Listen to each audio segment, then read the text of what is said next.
Jothum ma pacho ka koro nyalo bedo gi geno ni gibiro do fungruok korka yuto margi bang' jatend piny William Ruto chiwo chik ne jokanyo mag Kenya Copyright Board mondo oket okenge makare maneno ni chudo mar jothum otim e yo ma huyanga kokalo e mbui mar e-Citizen.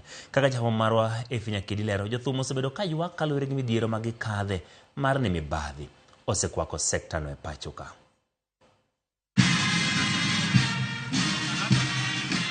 E nyasi manobag Uhuru Gardens mar dhialo higni 61 nyaka ne piny Kenya yud loch mar tayo chenro mage kien kowuok e loch jowagunda, jothum nokodong' chien.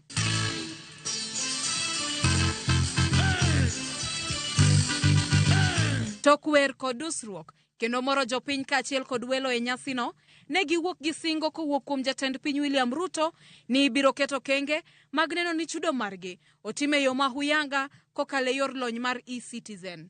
It is unacceptable that an artist earns as little as 10,000 shillings a year, while those tasked with collecting their royalties pocket millions monthly.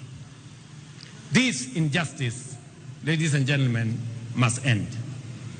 The Kenya Copyright Board, in conjunction with industry players and e-Citizen, must establish a transparent, real-time system for royalty collection and distribution to rightful owners and beneficiaries. Ruto medo ni giseketo chenro mag nyiso kido kod timbe kendo keto omenda masiro chenro go ahinya mitimo kod rowere kaka yorno mar goyo kang' e lony mar weche mikete mbui midendo ni content creation. We are also investing in local content creation to enhance the quality and competitiveness of Kenyan creative products for export while facilitating the development of digital platforms to contribute and to distribute Kenyan creativity to global audiences. E kindego, Ruto puoyo chenro mar e-Citizen kowacho ni osegoyo kang' makare kuom thuolo mar higni 2 mosetie.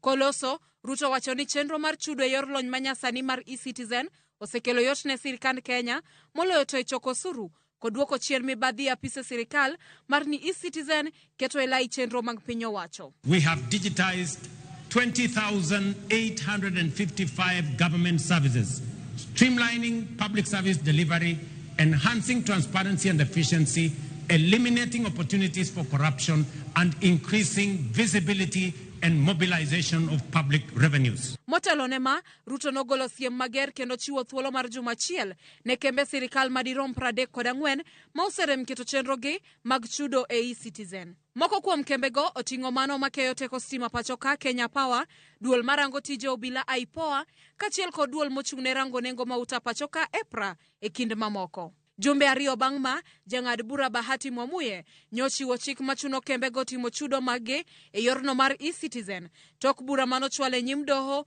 kod riwruok mar kituo cha sheria. Nyakidi, Ramogi TV, Nairobi.